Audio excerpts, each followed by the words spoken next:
How Reguilon to Manchester United sums up the problems at the club. Today we're going to go through the squad planning and we're going to go through the finances and have a little discussion.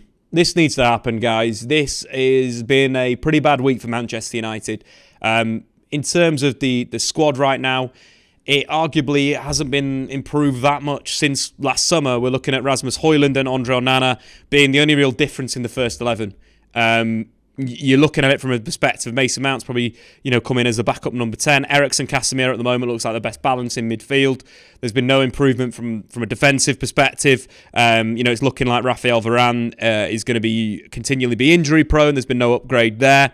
There is real issues, and when you're looking at the injury problems of Luke Shaw and Tyrell Malacia, signing someone like Sergio Reguilon is just an absolutely shocking bit of business. Yes, they've paid no fee for the loan deal, but they're still paying the wages. And for a player that played 309 La Liga minutes last season, I just really don't understand why you'd even consider doing the business. It doesn't make any sense. If someone like Diego Simeone doesn't fancy you as a fullback, that is enough for me to never touch that fullback ever again. Diego Simeone is one of the best coaches in European football for fullbacks. Think about the amount of brilliant players that he's upgraded to a high level, Kieran Trippier being one of the latest. But for him to not be trusted by Diego Simeone, he made 2 starts last season, 11 appearances, 309 minutes. It gets to a point where he doesn't even have a scout report on Football Ref because he hasn't played enough minutes. Then you look back to the 2021-22 Premier League season, the last time that he actually played over 1,500 minutes. He completed 2.35 progressive passes per 90. He progressed the ball from fullback twice every 90 minutes. That ranked him in the bottom 10% of fullbacks in the Premier League. It doesn't make any sense. You go further, Postecoglou, a manager that plays inverted fullbacks, played him once in pre-season, and that was enough for him. Played him once in this, in a semi-central role. Reguilon that day, was enough to show Ange Postecoglou that he wasn't good enough. Yet we're signing someone to play a similar role for Manchester United. I just don't get it. It makes no sense, this transfer. It is a waste of the wages. You look at Man United's squad as well with what they've got right now. So we mentioned the 2 fullbacks out injured right now in Malacia and Luke Shaw. Luke Shaw's injury is supposed to be till mid-November. Malacia could be back after the international break. So what are we doing signing someone on loan for that long? The squad at the moment, Diogo Dalot is probably the best left-back in terms of the fit players right now. I also think his future could be at left-back. I think he plays a really good role when he drops inside. I like it a lot. And that's from my personal experience in football and understanding of what I want from a fullback. I like what Diogo Dalot is doing at left-back. I think he's a good left-back, which would lead our starting 11 to be Martinez, Lindelof, Dalot and Wan-Bissaka. Fine back 4. You've also got Harry Maguire in there, could play centre-back, so Lindelof could come in and play right-back if that's a concern, or if Dalot's out, Wan-Bissaka could go and play left-back.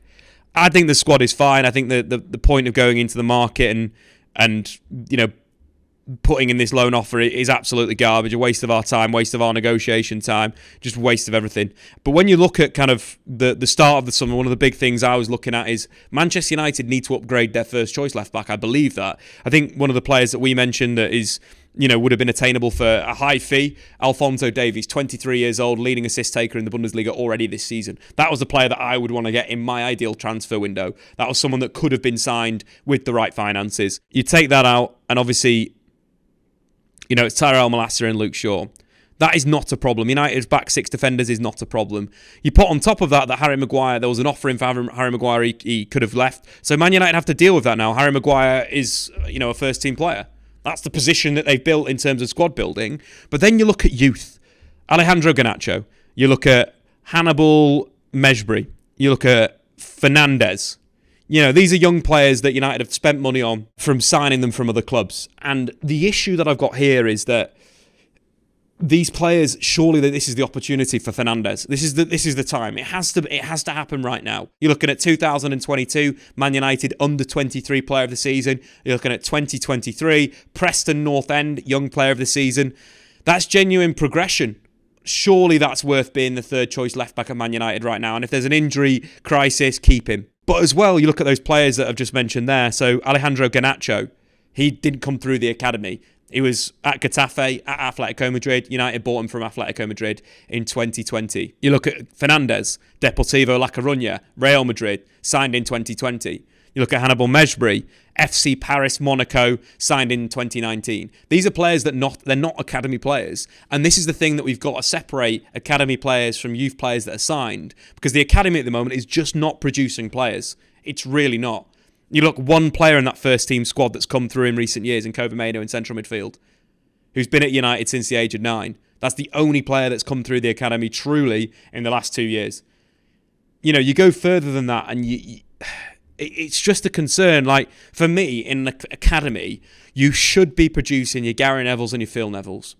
That is no disrespect to either of those players. Gary Neville was one of Man United's best ever right-backs, but he was a standard 7 out of 10 player every single week. That's what you need at fullback. You need that steady Eddie that's going to have the ball, that's going to cross the ball, that's going to work hard defensively and win tackles. Like, that's what Gary was. That is, his career was built on hard work, determination, improvement. United need to start producing players like that. They're just simply not producing players that are ready for the top level anymore. City are making loads of money selling Cole Palmer to Chelsea for 45 million. Man United are literally doing nothing with their youth players. Their youth players are usually championship players. That's something that the academy needs to really address. Like, we're not dealing with players properly. You go to James Garner. James Garner is a prime example of a player that we have really let down, like massively let down. So James Garner came through the academy. Lovely technical footballer. Why has he not spent time at right back and left back in the academy? Like, any top academy, Bayern Munich, Real Madrid, Ajax, Barcelona, players will play loads of different positions during their career. James Garner's just played in central midfield. You know what characteristically he works really well as? He works as a cracking fullback. Defensively, you know, good 1v1, going forward on the ball, really good passer of the football, good crosser of the football. And surprise, surprise, Sean Dyche has actually been playing him as a right wing back or as a right midfielder, even played him at right back. And you look at the statistics in that position, 2 big chances created versus Wolverhampton Wanderers, 2 really good crosses into the box, won 3 out of his 3 tackles, 1 interception in the Premier League.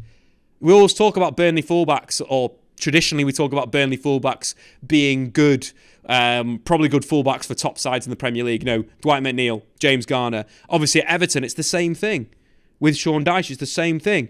You look at what he did against Doncaster Rovers. Some more good balls into the box again from that right-hand side. 2 chances created, 1 big chance for Beto. Won 8 out of his 8 tackles. These are statistics for exactly what you want in a fullback. Look at that heat map. That is a classic top 6 side in the Premier League heat map. So if James Garner's in the squad, Diogo Dalot can go and play left back and we're absolutely fine. But there's just a lack of development. You know, James Garner is a player that went to the Euros over the summer with England under 21s and started as the right back, and England won the trophy. The starting right back. Why have we not seen this? Why have we not thought about this? It's absolutely garbage. It's so bad in terms of squad planning. And you look at players that United could have bought. Gula, who's playing for Real Madrid now. You've got Enzo Lafay that's at Ron, that are a very, very progressive side. You've got Andre that's going to sign for Liverpool. You've got Kim that's signed for Bayern Munich. These are all players that were suggested at the start of the window to sign. Then we take it further. The players United have bought, so overpriced. United are supposedly starting to deal with that. They spent 50 million quid on a goalkeeper that they literally could have got on a free transfer when Erik ten Hag was Man United manager. He joined Inter Milan on a free transfer that summer. We could have got Andre Onana for free. His wages would have been far lower. And yes, we could have given him time to adjust last season because David De Gea started most games, didn't he? So Andre Onana could have played League Cup, FA Cup, and could have played Europa League. And could have got back into his form and fitness that we've seen him now. Like, no sense. Even if we cut, let's just put it into the point, even if we negotiate better and we sign him for 40 million, keep that in your mind. Then you go to Mason Mount. Mason Mount was signed at the start of the summer. Game theory. Like, we just think about the actual game theory around this. So, his contract expires next summer, yet we buy him early in the window. So, Chelsea have the summer to not only re-sign players, but there's no pressure on that deal. Or you do the thing that they probably should have done, is you start negotiating with Mason Mount a week before the window finishes, and maybe you get a loan move in with an option to buy. But £60 million. And Mason Mount, in terms of the setup right now that's working for Man United, the 4-2-3-1, he probably sits behind Bruno at number 10. That's probably where he's in with the squad, or could play wide left or wide right. He's not a starting number 8. It doesn't feel like that's the case at the moment. And you look at what United could have bought with that money. They could have bought Pavard and they could have got Amrabat. They could have bought both those players for that 60 million, and then they could have... Mason Mount could have been the cherry on the cake. But they're not buying the foundation players, which is just bonkers. Like, United needed to upgrade their number 8 with Casemiro. Amrabat is a brilliant upgrade. Andre, brilliant upgrade. But we've ended up with no one. Again, Scott McTominay, offer goes in for 30 million for West Ham. I would love Scott to play week in, week out in a Premier League side. West Ham would be a great place for him. It's a great club. David Moyes has done a fantastic job there. Why not just allow him to leave? 30 million for Amrabat. It just makes no... Like, the whole club at the moment makes no sense. The valuation is incredible. 70 million for Rasmus Højlund that's had, half a season in Serie A. 75 million. You could have bought Tyremi for €15 million from Porto. That's the bid that AC Milan put in. And Tyremi is a forward that would have been absolutely fantastic for Man United in the short term. And yeah, it would have been another short-term player for United, but it doesn't seem like they've got their plan together with, the negotiation together with Rasmus Højlund. Rasmus Højlund is a brilliant player. He's going to be fantastic for Man United, but just feels overplayed. Tyremi, sign him for the 15, 20 million euro. His stats over the years have been absolutely brilliant for Porto. He's a goal scorer and he's a creator. This season, 20 goals and 12 assists in the 21-22 season. Last season, again, goals, 22 goals, 7 assists. He's a player that's come to Europe very, very late, spent a lot of time in Iran, and then moved over to Europe, and could be a perfect player to wait for Højlund to come in. But paying 70 million quid for Højlund, as much as I think he'll be an absolute star for United, is so much money. So if we shaved off 10 million, even just 10 million off the Højlund deal, the Mount deal and the Onana deal, there's the £30 million for Amrabat. There's the £30 million for Benjamin Pavard. Take last summer overpaying for Anthony, 90 million. Casemiro, 70 million. Then Dean Henderson, that we were supposed to sell for 30, end up going to Palace for 20 million. The Maguire deal that fell through that was supposed to be 35 million. It's an absolute mess. The whole thing is such a mess in terms of squad building and negotiations. It's shocking. For a club that's supposed to be one of the best clubs in the world, it's absolutely appalling how they deal with transfers. It's still bad. It's a PR game. Yeah, United have done better this summer. They've negotiated harder for Andre Onana and Mason Mount and Højbjerg. No, they've actually had their pounds pulled down in every single one of those deals. Do they have an algorithm in the back that deals with player valuation?